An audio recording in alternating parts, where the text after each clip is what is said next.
सभी परिजनों को मेरा प्रणाम। आशा करती हूँ मेरे सारे ही परिजन स्वस्थ व प्रसन्न होंगे।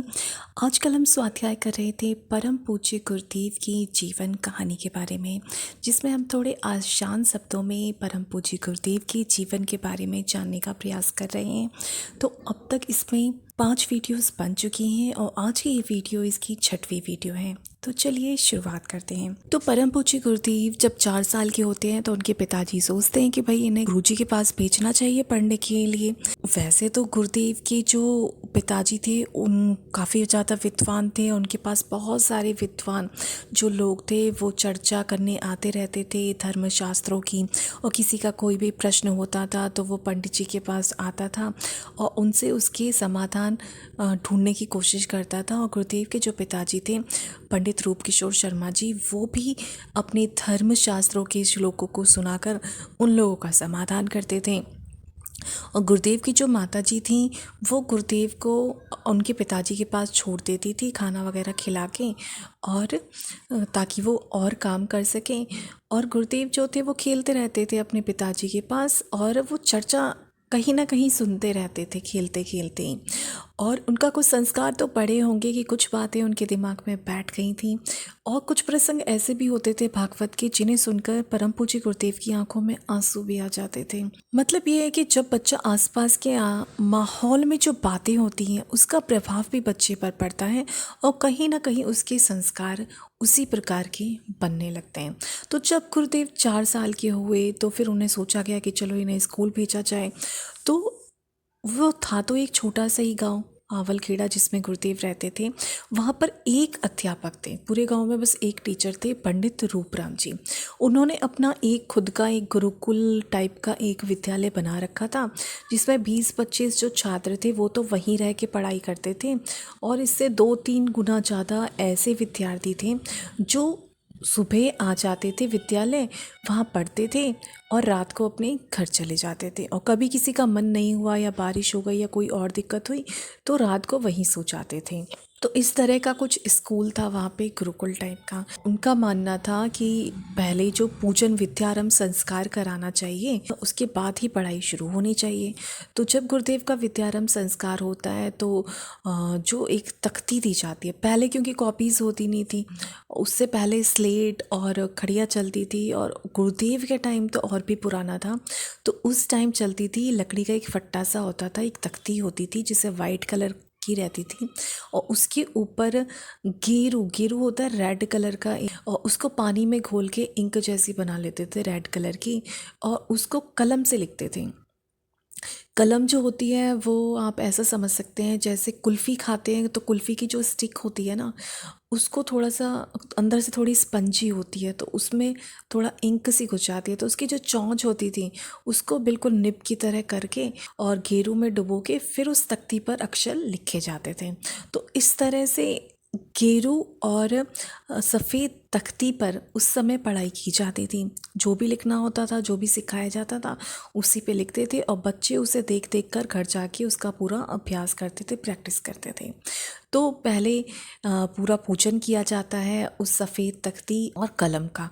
इनका पूजन करने के बाद फिर जो उनके गुरुजी थे परम पूज्य गुरुदेव के, वो गुरुदेव का हाथ पकड़ते हैं और ग लिखवाते हैं उनसे। सबसे पहला अक्षर लिखवाते हैं ग, और जैसे जैसे वो लिखवा रहे थे गुरुदेव लिखते जा रहे थे।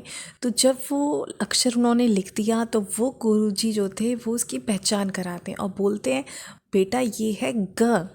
ग से तो जैसे ही वो ग सुनते हैं गुरुदेव, वो बोलते हैं ग गायत्री का। तो गुरुजी थोड़ा अचंभित हो जाते हैं, क्योंकि वो जो था वो हमेशा ग अक्षर की पहचान गणेश से कराते थे, क्योंकि उनका मानना ये था कि जो गणेश भगवान होते हैं वो बुद्धि के देवता होते हैं, सबको बुद्धि देते हैं। तो जो बच्चे अपनी पढ़ाई की, अपनी शिक्षा का आरंभ जो है ग से गणेश की पहचान करके करते हैं, उनकी बुद्धि बहुत तीव्र होती है, बहुत तेज होती है, गणेश भगवान का आशीर्वाद उन्हें मिलता है। लेकिन जब उन्होंने सुना ग से गायत्री, तो उन्होंने जब पूरा संस्कार वगैरह हो गया तो उसके बाद वो श्री राम के पास आए और कहने लगे श्री राम तुम्हें किसने बताया गा मतलब गायत्री। तो गुरुदेव कहते हैं कि गुरुजी मैंने तो हवेली में सुना था, पिताजी भी इसी की कथा भागवत सप्ताह में कहते हैं। और उनका ये जवाब सुन के जो पंडित रूपराम थे वो और पंडित रूपकिशोर शर्मा दोनों ही बहुत खुश होते हैं कि मेरे बिना बताए ही मेरे बेटे को पता चल गया कि ग से गायत्री, और दोनों ही बहुत खुश होते हैं। तो इस प्रकार शुरुआत होती जाती थी, तो वापस अपने घर आ जाते थे। अब 5-6 साल तक तो यही क्रम चला और उसके बाद वो काशी की यात्रा पे गए। और इस काशी की यात्रा से पहले जब परम पूज्य गुरुदेव थोड़े छोटे थे, 5-5.5 साल के रहे होंगे, तब बनारस में हिंदू विश्वविद्यालय का शिलान्यास होना था। पुराने ज़माने में पंडित मदन मोहन मालवीय जी एक बहुत जाना माना नाम है, जिन्होंने समाज सुधार और लोगों की स्थिति को ऊंचा उठाने के लिए, भारतीयों की स्थिति को ऊंचा करने के लिए, बेहतर करने के लिए बहुत सारे कार्य किए।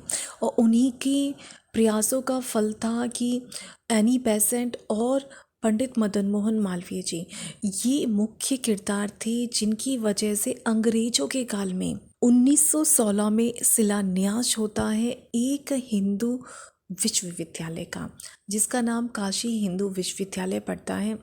और ये इसलिए ज़्यादा इम्पॉर्टेंट हो जाता है क्योंकि उस समय अंग्रेजी शिक्षा सारी तरफ फैल रही थी और अंग्रेज़ों ने सारे ही गुरुकुलों को बिल्कुल तोड़ फोड़ दिया था। अपनी भारतीय जो वैदिक जो शिक्षा थी उसको नष्ट भ्रष्ट कर दिया था और लोगों के अंदर बड़ी चिंता थी, जितने भी बुद्धिजीवी थे कि कैसे हमारे भारतीय बच्चों के अंदर अपनी सनातन संस्कृति के जो संस्कार हैं वो कैसे पढ़ेंगे, अपने वेद पुराण शास्त्र आदि की शिक्षा उन्हें कहाँ से मिलेगी, कहाँ हमारे बच्चे संस्कारित होंगे। हमारा पूरा बेस ही चौपट कर दिया था अंग्रेजों ने। तो इसलिए इन सब लोगों ने श्रीमती एनी बेसेंट और पंडित मदन मोहन मालवीय जी ने बहुत कार्य किया, ताकि बहुत कोशिशें की और उसके बाद एक एक्ट पास करते हैं अंग्रेज, और लास्ट में शिलान्यास होता है। और जब शिलान्यास होता है उससे 5 साल पहले से चंदा इकट्ठा किया जा रहा था उस विश्वविद्यालय को बनाने के लिए, जिसमें 11,000 रुपये परम पूज्य गुरुदेव के पिताजी भी कथा भागवत आदि से पैसे इकट्ठे करके और लोगों के सहयोग से इकट्ठे करते हैं। उस समय के हिसाब से 11,000 रुपये एक बहुत बड़ी धनराशि थी। कहीं ना कहीं पंडित मदन मोहन मालवीय जी की जो बातें थी, जो शिक्षाएं थी, वो पंडित रूपकिशोर शर्मा जी मतलब परम पूज्य गुरुदेव के जो पिताजी थे, उनके जो व्याख्यान थे, प्रवचन थे, उनमें कहीं ना कहीं झलकती थी और उनकी मानसिकता भी वैसी ही हो गई थी। वो पुराने विचारों को मानने वाले नहीं थे। जो गलत चीज़ें भारतीय और हिंदू धर्म में घुस गई थी उनका वो बिल्कुल भी अनुसरण नहीं करते थे परम पूज्य गुरुदेव के पिताजी, और छुआछूत और ये सब इन सब के बिल्कुल ही खिलाफ थे। तो होता क्या है कि अब इस विश्वविद्यालय का, जिसके लिए बहुत ज़्यादा प्रयास हिंदुओं ने किए थे, उसका शिलान्यास होता है। तो बड़े ही गर्व की अनुभूति थी पूरे ही भारतवर्ष में, और जितने भी लोग थे वो दूर दूर से बुलाए जा रहे थे मुख्य अतिथि के रूप में, और स्वयं सेवक भी आ रहे थे। तो पंडित रूपकिशोर शर्मा जी वहाँ जाते हैं एक वॉलंटियर की तरह, एक स्वयं सेवक की तरह, ताकि वहाँ पूरी व्यवस्था बनाई जा सके। जैसे हमारे शांति कुंज में यज्ञ वगैरह होते हैं तो पहले से लोग दूर दूर से आते हैं और उसकी पूरी व्यवस्था संभालते हैं, ऐसे ही गुरुदेव के पिताजी भी जाते हैं। और वहाँ इसका जो शिलान्यास होना था, ये 4-5 दिन का एक कार्यक्रम रखा गया था, तो इसमें वो जाने की तैयारी करते हैं। अब गुरुदेव को भी अपने साथ ले जाते हैं। 4-5 साल के गुरुदेव थे और इन पंडित जी के साथ बहुत से विद्वान भी जाते हैं और घर परिवार के बहुत सारे लोग भी उनके साथ जाते हैं, जिनका मन था कि भाई हम संगम में नहा भी लेंगे और काशी में देव दर्शन कर लेंगे, गंगा स्नान कर लेंगे और अनुष्ठान वगैरह भी हो जाएंगे। तो कुछ रिश्तेदार भी गए थे और कुछ विद्वान लोग परम पूज्य गुरुदेव के पिताजी के साथ जाते हैं। तो ये कार्यक्रम हुआ था 1916 में। अब जब ये समारोह था, यहाँ पर कुछ गवर्नर भी आए थे, उपराज्यपाल भी आए थे और 12 स्टेट ऐसी थी जिनके महाराजाओं को भी यहाँ इनवाइट किया था। बहुत बड़ा भव्य कार्यक्रम ये किया गया। तो अब क्या था कि परिजन जो थे वो तो अपने गंगा देव दर्शन आदि में व्यस्त हो जाते थे, और जो परम पूज्य गुरुदेव के पिताजी थे वो अपने रिश्तेदारों को बिल्कुल ही भूल जाते थे और अपनी सेवा कार्य में लगे रहते थे कि कैसे पूरे इसकी कार्यक्रम की व्यवस्था बनाई जाए ताकि ठीक ठाक ये हो जाए, वो पूरा कार्यभार संभालते थे। अब 5 दिन बीत गए और वसंत पंचमी का दिन आया।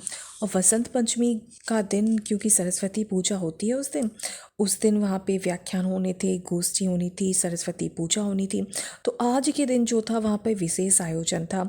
तो आम के पत्तों से वहाँ पे पूरी वेदी सजाई जाती है। वेदी के सामने 60-70 जो विद्यार्थी थे वो बैठते हैं, अध्यापक भी बैठते हैं और एक बड़ा ही यज्ञ कुंड वहाँ स्थापित किया जाता है। और पंडित मदन मोहन मालवीय जी जो थे वो यज्ञ करवाते हैं। वहाँ पे यज्ञ का जो संचालन था वो मालवीय जी करते हैं। उनके सामने 50-60 छात्र बैठे हुए थे। वो जब मालवीय जी मंत्र बोलते थे तो उसको सुनकर वो मंत्रों को दोहराते थे। तो कई बार कुछ गड़बड़ भी हो जाती कि जब 50-60 विद्यार्थी एक साथ मंत्रों का उच्चारण करते थे तो जो दिव्यता उस वातावरण में अनुभव होती थी उसे देखकर सारे लोग बड़े खुश होते थे। पर सबसे ज़्यादा जो एक बात थी वहाँ जो सभी को अट्रैक्ट कर रही थी वो ये थी कि उसमें सारे विद्यार्थी तो बड़े बड़े थे, लेकिन एक 4-5 साल का बच्चा वहाँ बैठा हुआ था जिसका नाम था श्री राम। परम पूज्य गुरुदेव उस समय 4-5 साल के थे और पिताजी के साथ वहाँ गए थे और उन विद्यार्थियों के साथ वो भी मंत्रों का उच्चारण करने का प्रयास करते हैं। और कुछ सोचकर आज के दिन परम पूज्य गुरुदेव के पिताजी थे वो ले गए थे इस कार्यक्रम में, क्योंकि उनका मन था कि पंडित मदन मोहन मालवीय जी से ये मिले और छात्रों को भी देखे कि किस तरह से छात्र मंत्र बोलते हैं और थोड़ा उसका प्रभाव गुरुदेव के ऊपर पड़े। वातावरण बहुत मनोरम हो रहा था, मंत्रों की ध्वनि गूंज रही थी और सबसे छोटे थे हमारे श्री राम। और जब उन्होंने मंत्र बोले तो मालवीय जी की नज़र अचानक ही उन पे पड़ जाती है और जब वो प्रसाद बांटने लगते हैं कार्यक्रम के बाद तो वो श्री राम से बात करने के लिए आते हैं और उनके सिर पर हाथ फेरते हैं। गुरुदेव थे वो उन्हें प्रणाम करते हैं। मालवीय जी उनसे पूछते हैं, बेटा तुम्हारे पिताजी कहाँ हैं? तो गुरुदेव के पिताजी पास ही खड़े थे। तो वो मालवीय जी से कहते हैं, ये आप ही का बेटा है महामना जी। मालवीय जी पूछते हैं कि इसका उपनयन हो गया है क्या? तो वो कहते हैं कि नहीं अभी तक तो नहीं हुआ, लेकिन आपके हाथों हो जाए तो इससे अच्छी बात और क्या हो सकती है। ओह भाग्य होंगे हमारे अगर आपके हाथों इसका उपनयन हो जाए।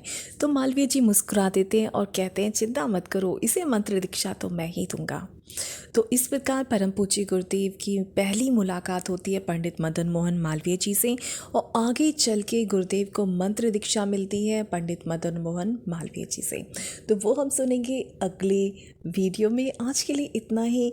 सभी परिजनों को मेरा प्रणाम। जय गुरुदेव, जय श्री राम।